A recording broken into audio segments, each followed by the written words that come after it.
Oke, halo guys, welcome back to my channel Dimoru Deiso. Kali ini gue mau ngejelasin 5 hal yang perlu kalian ketahui sebelum membeli ataupun memilih Switch gitu ya guys. Oke, jadi ini isinya full daging dan mungkin bakal panjang gitu ya video ya guys. Tapi gue berani jamin kalian gak akan rugi dan harus dengerin setiap penjelasannya, karena ini gue coba jelasin secara detail dan secara rangkum guys. Oke, hal pertama yaitu jenis Switch. Ini jadi yang paling basic dulu aja ya. Jadi jenis Switch itu ada yang namanya linear, tactile, dan juga clicky. Ya sebenarnya ada magnetic switch lagi, tapi itu buat khusus rapid trigger keyboard. Sedangkan switch ini khusus untuk mechanical keyboard, jadi tidak bisa digunakan di kayak membran keyboard ya guys.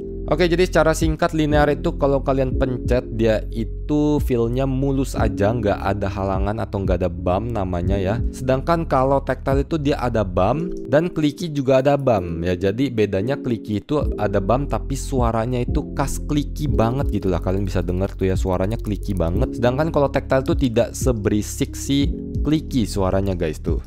Nah, buat orang awam atau yang baru terjun biasanya dia nyebutnya itu ada switch red, switch brown, switch green gitu ya. Cuman kita nggak pakai nama-nama warna seperti itu lagi guys sekarang. Oke, terus ada hal yang penting juga di jenis switch, yaitu soket dari keyboard kalian ini guys ya. Jadi gua langsung kasih unjuk aja apa itu soket. Jadi keyboard itu punya soket yang kalau kalian buka, nah ini dia. Jadi ini namanya PCB dan soket itu ininya guys ya. Yang menonjol-nonjol seperti ini namanya soket. Oke, jadi beberapa keyboard, terutama di keyboard budget kayak 100.000, 200.000 gitu ya, dia itu kebanyakan pakai soket OTEMU. Jadi soket OTEMU itu tidak bisa memakai beberapa jenis switch ataupun kebanyakan switch seperti kayak HMX, kayak Gateron, itu dia nggak bisa. Dia bisanya itu ya kalau nggak OTEMU switch, Kyle switch, atau kayak KTT Kang White ini dia bisa. Nah biasanya lagi OTEMU soket itu cenderung cuman 3 pin seperti ini. Sedangkan kalau yang udah universal atau 5 pin soket PCB biasanya dia udah bisa pakai semua switch. Nah gimana kalian taunya? Ya paling tepat kalian tanyain aja ke yang jual keyboardnya. Kalian tanyain aja, Min ini keyboard ini bisa nggak dipakein switch Gateron 5 pin? Kalau dia bilang bisa, ya berarti udah bisa pakai semua switch gitu ya. Min ini keyboardnya udah universal PCB 5 pin belum? Kalau dia bilang udah, ya berarti udah bisa pakai semua switch gitu guys. Oke, lanjut ke hal kedua yaitu typing feel. Nah ini juga penting guys ya. Jadi langsung aja kalian lihat di sisi kiri ada spesifikasi dari Kigik MZ-Y1X. Yang gua mau jelasin itu adalah di bagian bottom out force-nya. Jadi ditulis bottom out force-nya itu adalah 53 gram. Ya intinya 53 gram itu menurut gua switch-nya itu masih termasuk ke ringan dan ke tengah-tengah lah, pokoknya di tengah-tengah lah. Sedangkan kalau switch yang lumayan agak berat itu sudah di 63 gram ke atas. 60 gram ke atas itu udah termasuk switch yang berat buat dipencet gitu ya guys. Nah sebenarnya ada yang berhubungan juga, kalian bisa lihat dari spring ya. Jadi ada single stage, ada double stage, bla bla bla, ada triple stage. Intinya lagi kalau double stage itu atau triple stage pastinya lebih berat daripada si single waktu kita menekan switchnya gitu aja guys. Cuman yang perlu kalian lihat yaitu di bottom outnya aja udah gitu. Nah next ini yang paling penting di typing feel yaitu long pole versus non long pole. Gua kasih contoh Kigik MZ-Y1X ini long pole switch, sedangkan HMX No Crash ini non long pole. Jadi kita buka dulu aja switchnya. Nah ini udah gue buka. Jadi sebelum gue bahas ke komponennya, cara membedakan long pole atau non long pole itu adalah kalian lihat aja di spesifikasi, ini gue tampilin lagi. Nah kalian lihat di bagian total travelnya. Jadi kalau total travel yang non long pole switch itu biasanya 4, bukan biasanya deh, udah pasti 4 mm total travel. Sedangkan kalau 3,9 atau 3,8 itu udah termasuk long pole switch. Nah masalahnya guys ya, problemnya adalah ada switch yang total travelnya 4 mm tapi dia termasuk long pole switch. Contohnya kayak HMX Game 1919 ini. Ya jadi gimana cara taunya ya, kalian harus tanyain aja ke si penjual switchnya. Ini switchnya, kalau switchnya itu udah 4 mm total travel, kalian tanyain aja ini dia ini long pole atau non long pole switch min gitu. Nah balik lagi ke sini. Jadi yang disebut long pole itu adalah ini guys ya. Jadi pole-nya, pole di stem ini namanya pole. Dia ini lebih panjang daripada pole biasanya. Nah kayak pole Snow Crash kalau kalian bisa lihat dia lebih pendek daripada si Kigik ini guys. Oke, panjang pole atau long pole versus non long pole ini hubungannya kemana? Yaitu ke typing feel maupun suara. Oke, jadi long pole itu disebut pole bottom out ya. Jadi kalau long pole itu pole bottom out, sedangkan kalau non long pole ini disebut rail bottom out. Nah itu apa sih? Jadi kalian harus tahu bottom out dulu. Bottom out itu adalah keadaan dimana kalian mencet switch ini ke paling dasar seperti ini, kalian tahan ya, kalian pencet, ini namanya bottom out. Sedangkan kalau kalian lepas seperti ini namanya top out ya. Jadi bottom out ada suara sendiri, top out pun ada suaranya sendiri gitu guys. Oke, balik lagi. Jadi long pole switch itu yaitu pole bottom out, dia itu pasti mempunyai suara yang lebih loud, lebih snappy, dan typing feel yang lebih snappy daripada si switch yang non long pole. Karena yang menyentuh dasar bottom housing itu adalah si ujung pole ini guys ya. Ujung pole ini yang menyentuh dasar, makanya disebut pole bottom out. Nah sedangkan kalau switch yang non long pole, kita sebutnya itu rail bottom out. Jadi yang menyentuh bottom housing, menyentuh dasar itu adalah si railnya ini, stem rail, yaitu stem bagian kiri dan kanannya ini guys ya. Kiri kanan stem ini kita sebut stem rail, itu yang menyentuh dasar bottom out. Jadi otomatis sekali lagi kalau dari typing feel long pole itu jelas lebih snappy, kalau dari suara long pole switch itu lebih loud gitu ya. Oke, nextnya masih di typing feel yaitu wobbleness gitu ya. Wobble, tingkat goyang-goyang. Ini tuh jarang orang bahas, tapi menurut gue lumayan signifikan perbedaannya guys. Jadi tingkat wobble itu kalian bisa lihat ya. Pertama nih, kalian coba keadaan rest atau keadaan switch istirahat gini, kalian goyang-goyangin aja langsung. Ini cara cek wobble pertama. Lalu cara cek wobble kedua yaitu kalian pencet dan kalian goyang-goyangin seperti ini.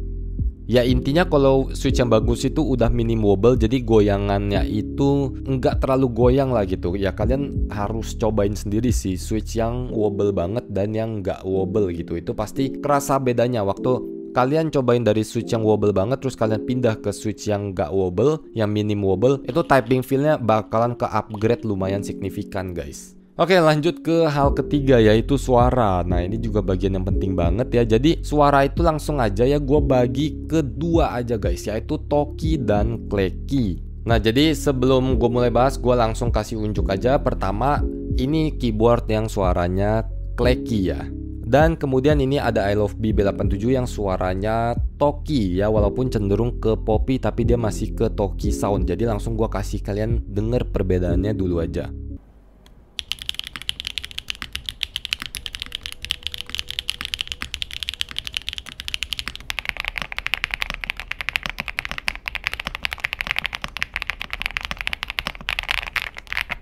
Oke, jadi suaranya jelas beda banget ya guys, suara clacky dan talkie. Nah sebenarnya kalau mau ngomongin suara ini dia ribet banget, panjang banget penjelasannya ya. Karena clacky pun gue biasa bagi lagi ke clacky deep ya, clacky loud, ada clacky yang suaranya itu pure clean clack, ada yang clacky-nya bacot kemana-mana. Nah kalau talkie juga ada talkie yang loud, talkie yang deep banget, talkie mute ya, banyak banget lah. Intinya kalau soal suara, gue saranin ya kalian cobain sendiri di keyboard kalian masing-masing. Oke, jadi gue langsung kasih gambaran gedenya aja ya. Switch kayak seperti ini tuh memang dia mempunyai suara signature ya. Jadi dia ada material top housing, stem, dan bottom housing. Ada material-material yang memang memberikan suara clack, ada material yang memberikan suara talkie. Jadi ya memang switch ini pada dasarnya punya suara signature. Kayak si Kigik MZY1X ini, dia punya suara itu clacky deep ya, clacky mid to low pitch, jadi clacky, bisa dibilang clacky deep. Tapi kalau switch ini gue pakein di keyboard I Love B yang kayak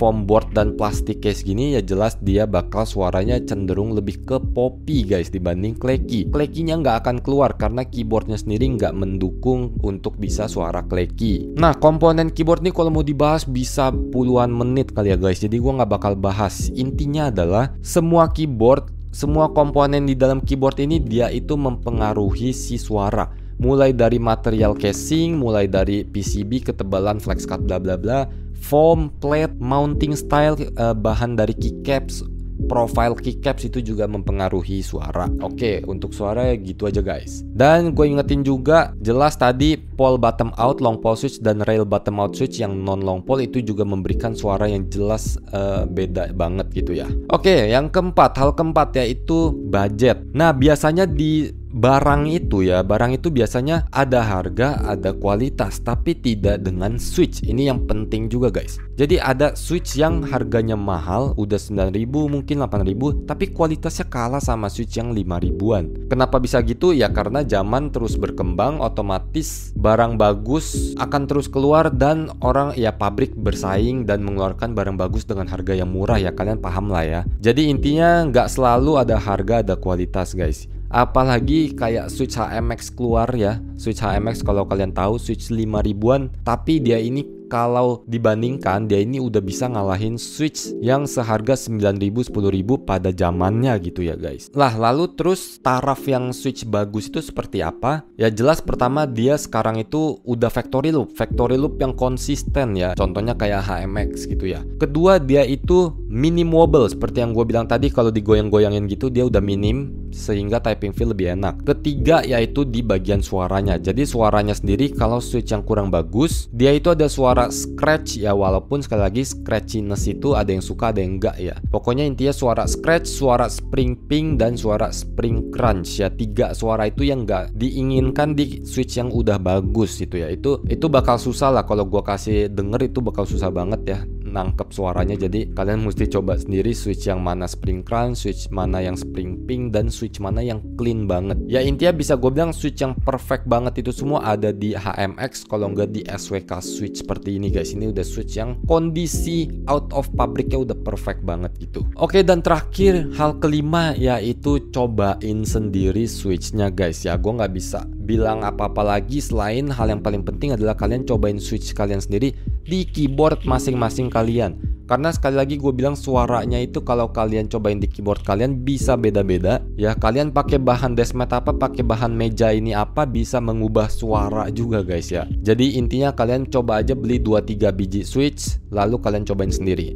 Ya walaupun kalian beli 2-3 biji Switch, kalian pencet-pencet begini sama kalian mencet full ketik kayak begini, itu suaranya pun juga udah beda guys ya. Typing feel dan suaranya juga beda. Ya nggak ada cara lain selain kalian cobain sendiri atau mungkin datang ke store-nya, datang ke toko fisiknya lalu kalian cobain sendiri gitu ya, kalian bawa keyboard kalian.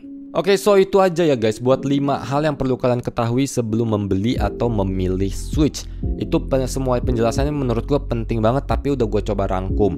Memang gue nggak jelasin detail karena panjang banget kalau detail. Nanti gue bakal pisah-pisah ke video berikutnya aja ya guys. Oke guys, see you on next video. Thank you and bye-bye.